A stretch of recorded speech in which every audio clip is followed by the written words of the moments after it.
Scientists have known for some time that Mars was once habitable, but whether or not there was life there is an unanswered question, and now a new study deepens the mystery. And for more, we're joined by CTV's science and tech specialist, Dan Riskin. So, Dan, what did the Perseverance rover find? Well, so they've been looking at minerals they've been finding all over the place, and where the Perseverance rover is a former lake. I mean, it used to be a body of water on the surface of Mars, which, as far as we know, is very conducive to the evolution of life. And so the big question is, was there life when there could have been? And if so, what happened to it? And if not, why not? But what researchers have realized is when they look carefully at those minerals, they're starting to see different sort of profiles of salinity and alkalinity / acidity. So what this suggests is that maybe it filled with water and then emptied, and then filled with water again and then emptied again. So maybe this place wasn't just habitable once. Maybe Mars was habitable for life and then not, and then it was again, and then not, and then it was again. And if that's the case, what does that say about the scenario and what played out? So it completely changes sort of the basic principles of how we think about the possibility of life on Mars. Wow. Well, you want more from me? Fascinating.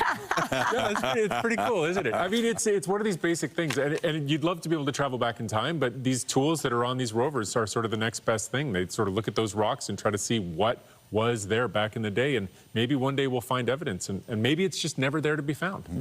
On another note, let's talk a little bit about AI, and there's new research that is showing that people are more likely to cheat if they let artificial intelligence do their dirty work. Tell us more on that. Exactly. So I think it's really important not just to learn about AI tools, but to pay attention to how people use them and what they're being used for. And we're seeing all these videos that are being created that, are showing up on the internet. But when you are asked in an experiment to do something that requires honesty, people cheat at a certain rate. And you can, by changing the way you phrase the question or changing the circumstances, you can change human behavior to make people more likely or less likely to cheat. So, for example, you can say to somebody, roll the dice, and every time you get a 6, hit a button, and then you get a dollar prize. And people will hit the button more often than statistics say they probably really did roll, but they can cheat because nobody can see. If you tell AI to hit the button for you, or if you tell AI to roll the die for you, or you do a bunch of different scenarios where AI is involved, the more autonomy it has, the more people are willing to sort of take some liberties and let it cheat for them. And so this really speaks to sort of that same psychological connection we have to our devices where, if you're not saying it to somebody's face, it's much easier to say something mean online because you don't have to actually see them.